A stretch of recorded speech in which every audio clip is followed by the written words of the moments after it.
오늘 여러분과 함께 나눈 본문 20장 요한복음 부활하신 주님을 증거하는 말씀입니다.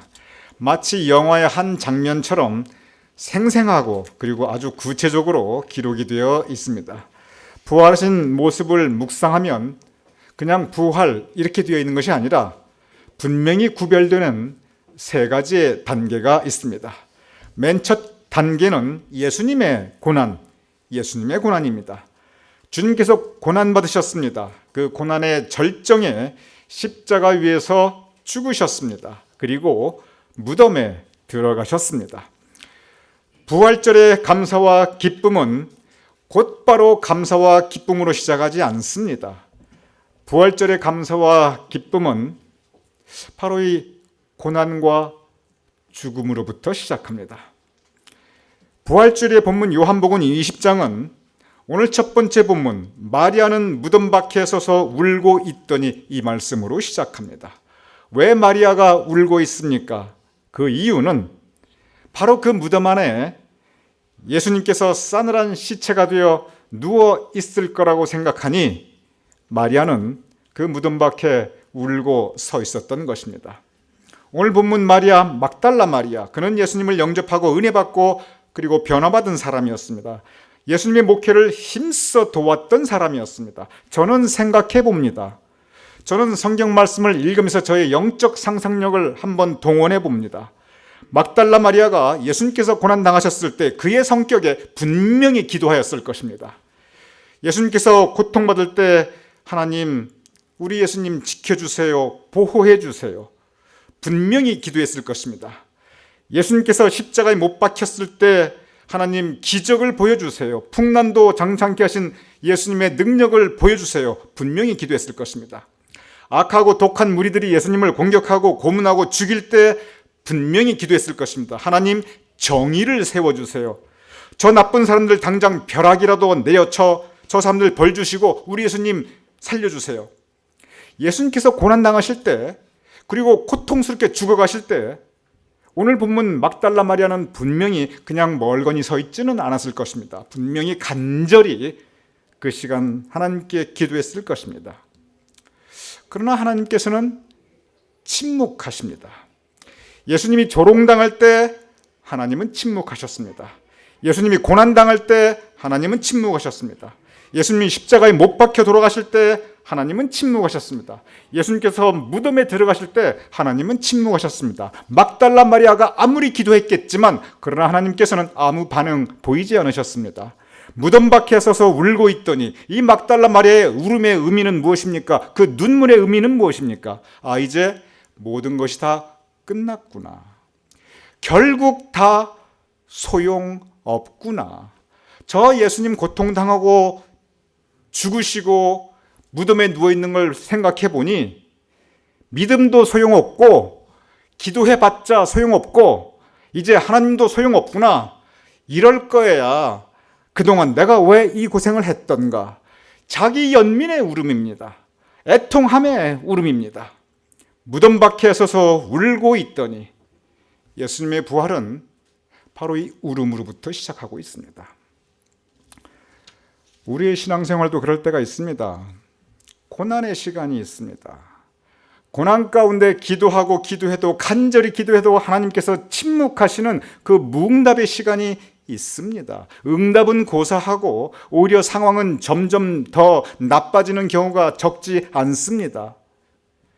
예수님께서 죽듯이 그럴 때 나의 믿음이 죽어가는 그러한 상태 우리가 체험할 수 있습니다. 다 소용없구나. 믿음도 소용없고 기도도 소용없고 하나님도 소용없구나. 그럴 거 내가 신앙생활을 한다고 교회 생활을 한다고 내가 왜 그 고생했나. 자기 연민의 신앙의 죽음을 우리가 경험할 때 있습니다. 부활이 증거되기 전에 고난이 먼저 증거되고 있습니다. 오늘 두 번째 본문 같은 요한복음 20장 부활하신 예수님께서 바로 그 울고 있는 마리아에게 찾아오셨습니다. 그리고 마리아야 하고 그의 이름을 불러주고 계십니다. 마리아가 부활하신 예수님을 만났을 때 그는 어떤 상태였습니까? 그는 낙심하고 있었습니다. 그는 영적으로 한없는 고통을 지나가고 있었습니다. 그리고 그의 믿음은 죽어가고 있었습니다. 바로 그때 부활하신 예수님께서는 나타나셨고, 그리고 그의 이름을 불러주고 계십니다. 마리아의 인생 전체를 통해서 볼 때 가장 고통스러웠던 시간, 하나님이 가장 원망스러웠던 그 시간, 바로 그때 부활하신 예수님께서 마리아를 만나주십니다. 지난 주간 고난주간 특별 새벽 기도를 지나가면서 저 자신 많은 은혜를 받았습니다. 지난 금요일의 주제는 그 고난 가운데 나의 고난, 우리의 고난에 대한 이야기였습니다. 신앙 간증의 많은 이야기들 가운데 하나님을 다시 체험한 그런 이야기들, 신앙 간증을 들어보면 인생길 최악의 상황에서 내 삶에서 벼랑에 서 있다가 나락에 떨어졌을 때, 실패를 체험할 때, 건강에 문제가 생겼을 때 바로 그러한 고통 가운데 하나님을 체험하게 되고 하나님의 사랑을 체험하게 되는 그 신앙 간증의 그 의미에 대해서 우리 함께 나누었습니다.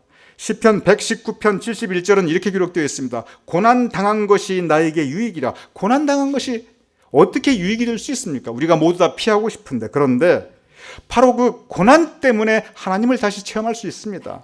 바로 그 고난 때문에 부활하신 예수님을 만날 수가 있습니다. 막달라 마리아가 바로 그러하였습니다.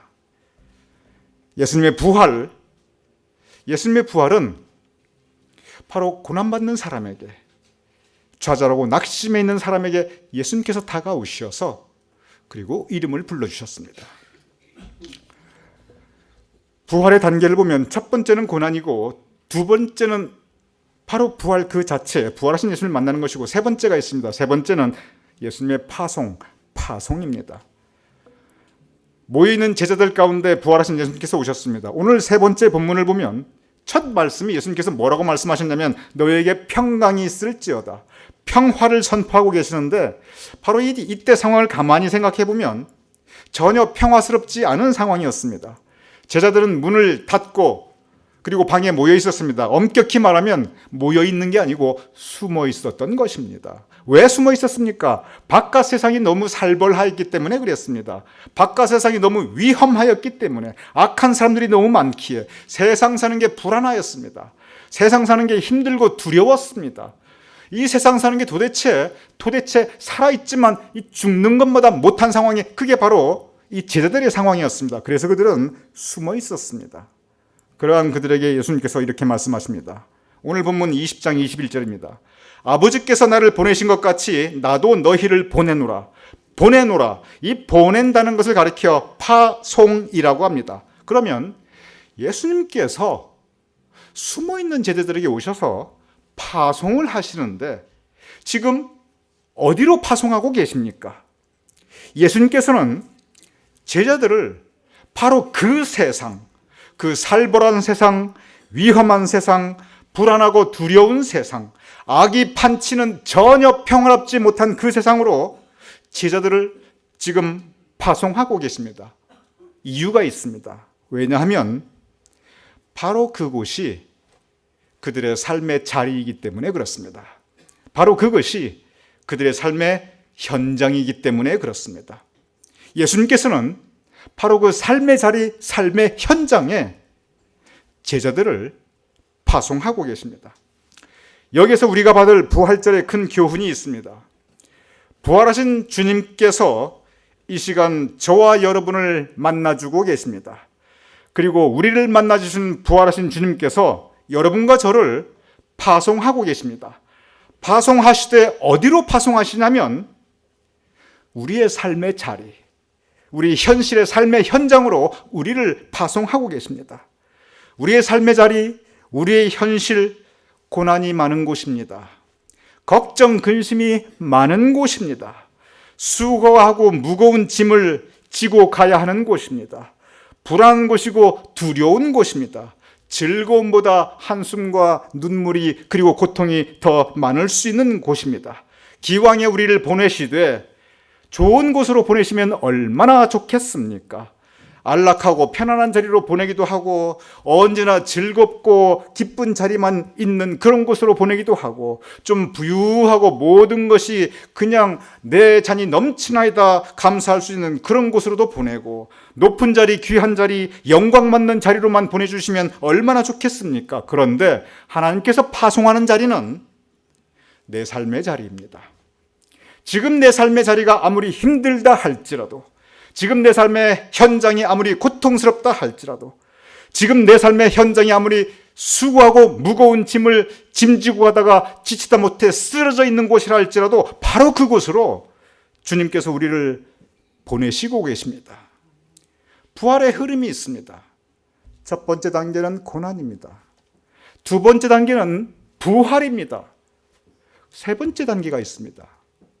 이 단계가 가장 중요합니다. 그것은 파송입니다. 지난주 우리는 고난 주간이었습니다. 예수님의 고난 그리고 우리의 고난을 묵상하였습니다. 오늘은 부활주일 예배입니다. 이 예배를 마치면 우리 모두 다 어디로 갑니까? 이 예배를 마치면 여러분과 저 우리 모두는 각자 우리 삶의 자리로 돌아갑니다.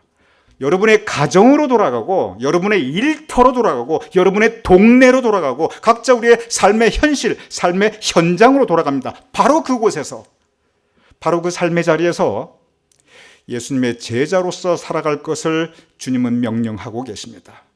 부활은 고난으로부터 시작하지만 파송으로 완성되는 것입니다. 기독교 신앙에서 부활은 신비 중의 신비입니다. 하늘의 영역이고 하나님의 신비에 가득 찬 영역입니다. 부활은 가장 현실적이고 그리고 지극히 구체적이고 우리의 삶의 문제를 우리에게 말씀하고 있습니다. 그것은 너의 삶의 자리에 충실하라는 것입니다.